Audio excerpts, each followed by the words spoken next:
This shadow, you see, is me, Douglas Fairbanks, Jr., welcoming you once again to our theater. And here I am, and again. The reason for the shadowed introduction is that it helps to provide the theme for our play. And in just a few moments, I'll be back to tell you a little more about it. Tonight is concerned with the plight of an American bachelor girl in Paris who is pursued by what? She doesn't know. Is it a shadow? Is it real? Or is it her imagination? She lives in a small, picturesque section of Paris, but her hair-raising adventure happens on a great French holiday when everyone is in a festive mood. The whole action from beginning to end takes place in less than 24 hours. Now, ladies and gentlemen, may I present to you our play, Someone Outside.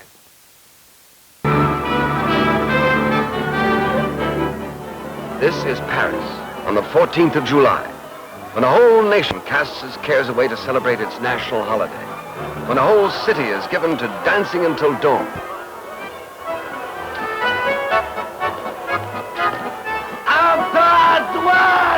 À droite! Espèce d'imbécile, tu vas te tuer! À droite! Garde, garde!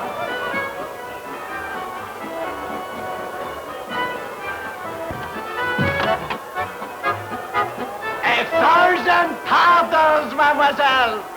It is the 14th of July, you understand! The celebrations! Celebrations. Oh, darling, I could almost cry. We'd planned such a wonderful day. I know, but what can I do about it? Dr. Moreau was taken sick, and someone's got to be on duty at the hospital, and it had to be me. I'm sorry. I'll get back as soon as I can. 7 o'clock at the latest. Just because we're engaged, you seem to think you can stand me up whenever you feel like it. Now, listen, Anne. I'm a doctor. One of these days, I hope to be a good one. When people get taken sick and have accidents on public holidays just the same as they do on any other day of the week. Yes, but it just so happens that I don't feel like being a sacrifice on the altar of medicine today. That's just too bad, because there's not a thing I can do about it. Then don't expect me to be here waiting for you when you finally decide to tear yourself away. Well, if that's the way you feel, go ahead. Well, perhaps I will.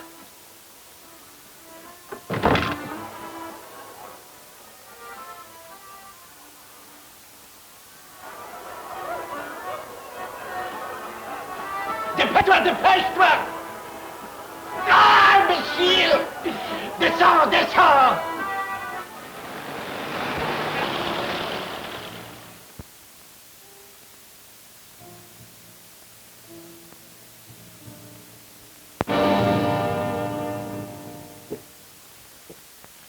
It was unfortunate. Unfortunate that Dr. Moreau was away and I had to operate, huh? No, you must not reproach yourself. These things can always happen. Experience is of help in such cases, but the result may still be the same. When I said unfortunate, I meant for you. But it should have happened in your first major operation with us. I still blame myself. I was worried. My mind wasn't clear. Who was her next of kin? Her husband, he's an artist.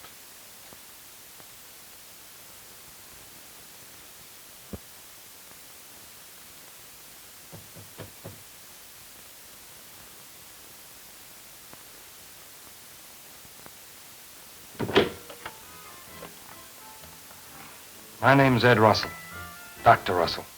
Oh, I know you. They told me about you at the hospital. He's very good, they said. Very good indeed. But I knew what they were thinking. What a pity Dr. Moreau is sick and the young American student had to operate.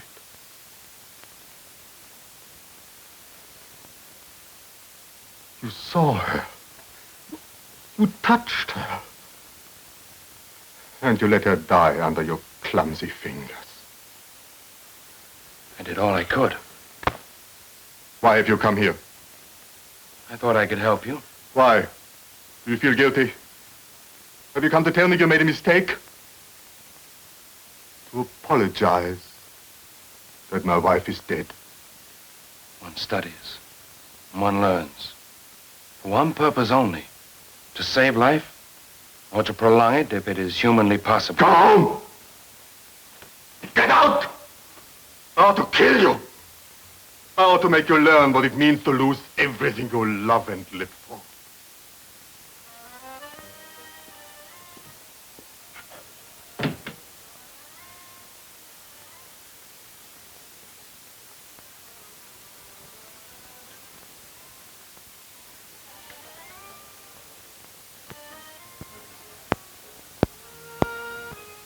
Dr. Russell left an hour and a half ago. Oui, mademoiselle.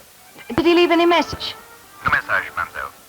I see. Well, thank you.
Good evening, mademoiselle. A table for two? No, thank you. There's a man on my roof. I was wondering if you'd seen him. A man on the roof? Come on. What is he doing there? Well, he was peeking in my bedroom window. Oh, it's horrible. Horrible. Mademoiselle should draw her curtains. Well, would you come and have a look for me, please? With pleasure, mademoiselle. Un moment, s'il vous plaît.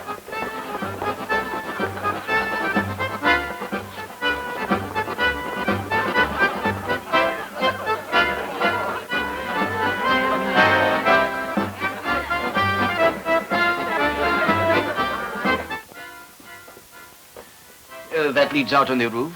Yes. Good. If I catch him out there, I give him something to see. Stars. Do you want me to go with you?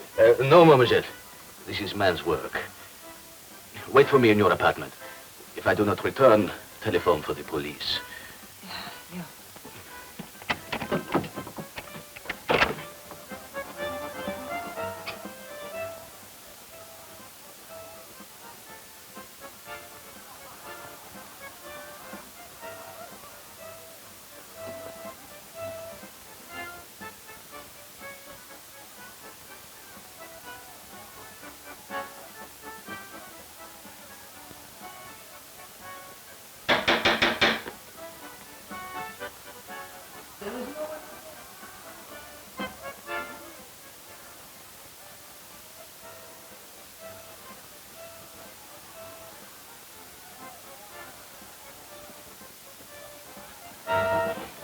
Not even a pigeon. Whoever it is must have made off, so mademoiselle may sleep in peace. Oh, well, thank you very much for your help. Not at all, mademoiselle. It is a pleasure to be of assistance. A pity, though. I would have made short work of him, eh? Good night, mademoiselle. Good night.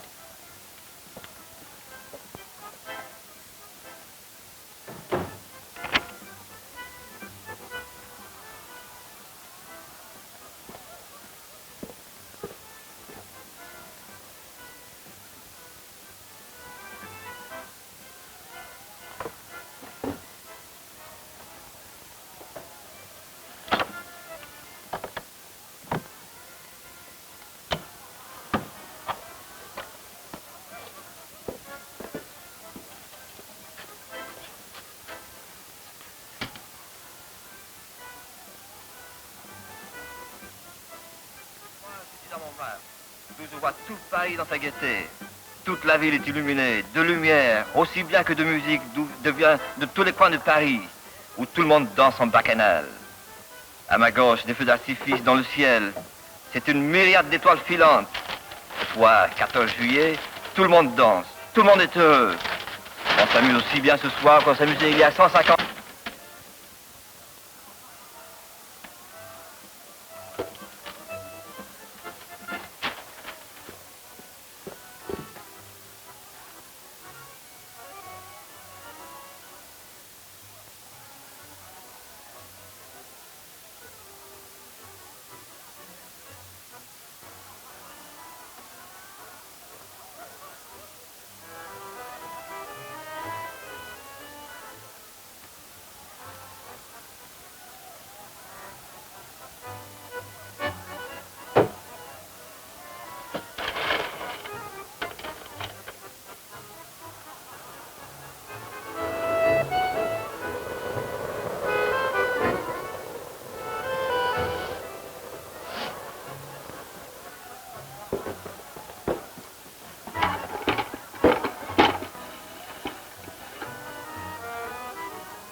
Allô? Allô? Donnez-moi la police, s'il vous plaît. Tout de suite.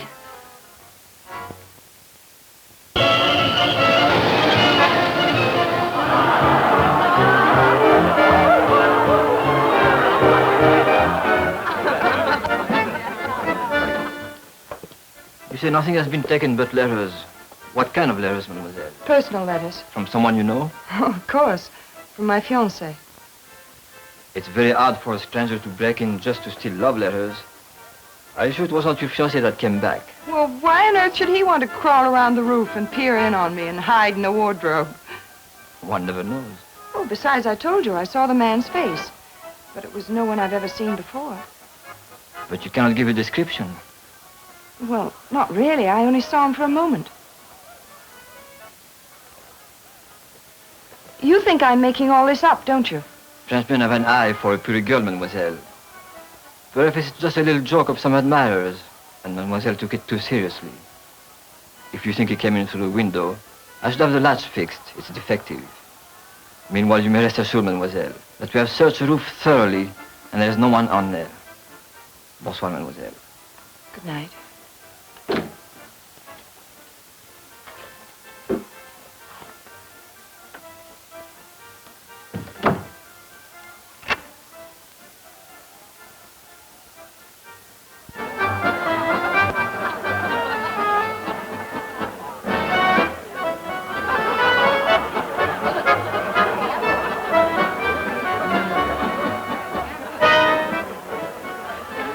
C'est l'américaine qui habite en face, avec un admirateur sur le toit. Ah oui, certainement. C'est son fiancé, probablement. Il est revenu pour faire l'espionnage. Pourquoi? Elle disputait avec lui ce matin. Va-t'en, elle dit. Do not come back tonight. Tous. Une dispute d'amoureux, alors. L'amour. C'est assez difficile, n'est-ce pas?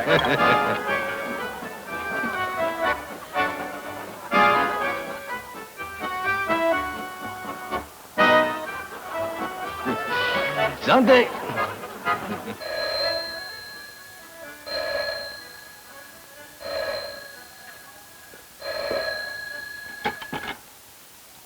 Hello? Hello?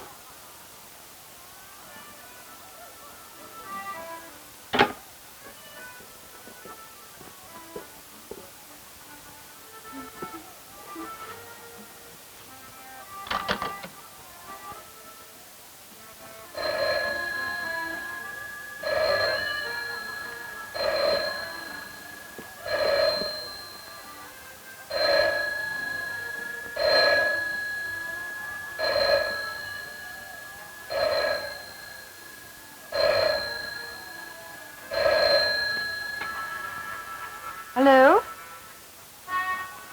Hello? Well, why don't you speak? Say something. Look, I know you're there. I can hear you breathing.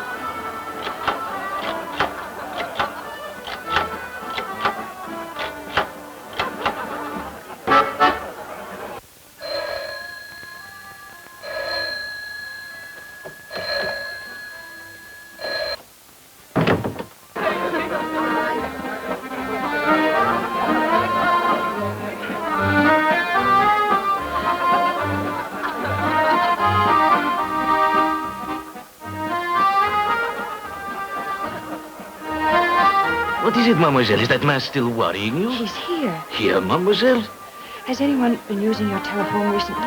Everyone uses it all the time. You say you think he is here? I think so. Oh, what does he look like? But I don't know. I only saw him for a moment. He could be anyone here. Mademoiselle, why don't you enjoy yourself? This is a night when everyone should forget their worries. I can't. He won't let me. He keeps on telephoning me all the time now. Take the receiver or complain to the exchange. Excuse me, mademoiselle.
What do you want?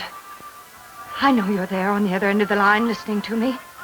I know you broke in here and you fixed the telephone. And I don't care. Listen to me as much as you darn well want to.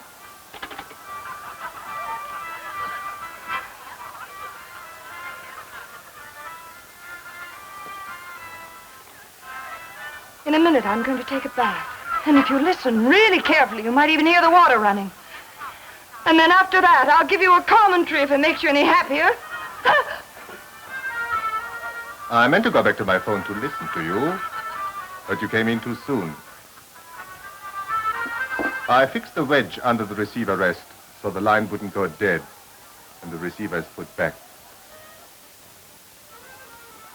You didn't recognize me in the cafe just now, did you? You thought it was me, but you weren't sure. I felt it was you. Let me go. All right. But don't call the police. Not that those dressed-up pygmies would take much notice of you. They're not very sympathetic to your worries on a night like this, are they? That is the trouble with being a foreigner. What do you want? Why have you been spying on me? I wanted to find out about you first. Yes, first. You can't take someone's life unless you're quite sure it's the right person. You can't afford to make a mistake. Unless, of course, you are a doctor. What are you talking about? I've never seen you before in my life. It's no use calling for help. They'd never hear you down there. You're mad. Possibly. Who cares? There's no one to care any longer. Sit down. Anne? Anne. That's your name, isn't it?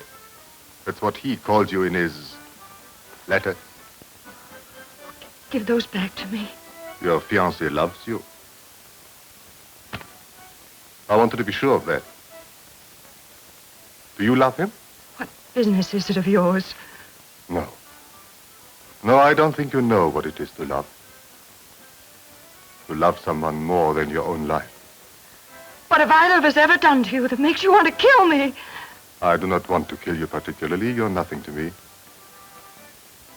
But today he robbed me of my reason for living. And he must be punished in the same fashion. Was it something that happened at the hospital? Don't speak about it. Do you hear? You wouldn't be punishing him if you kill me. I'm no good for him. I'm selfish and hard, and I'd make his life a misery. You wouldn't be punishing him at all. You're only saying that to save your life. Well, what are you waiting for? When a cat catches a mouse, it always plays with it before destroying it. Besides, I'm an artist, and I've worked this out very carefully. You see, they may even think he killed you. Well, why should they think that? Everyone in the cafe heard you quarreling. They think it's him who's come back to spy on you. Who else would break in and steal love letters but a lover? It's the most reasonable explanation. Well, they'd have to have proof that he was here when I... When you die. That's his wallet. And the police find it, they'll think he was here. Where did you get it from? You haven't... No, I haven't harmed him. Not yet. How did you know he wouldn't be here? That he's not on his way this moment? Because I telephoned him and asked him to meet me at Notre Dame. Well, he'll be there now. No one will notice him there, so he won't have an alibi.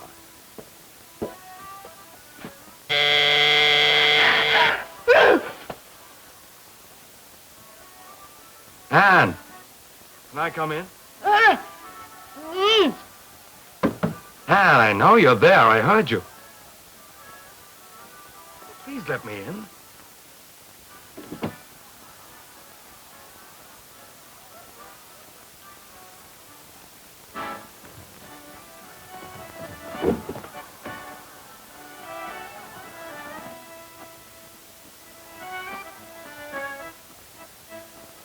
Oh, that is good. They've seen him come here, but they won't see me go.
Hope you had an exciting time and that our play pleased you. I know I'll be very pleased if you'll be back to see our next one. Till then, good night and thank you.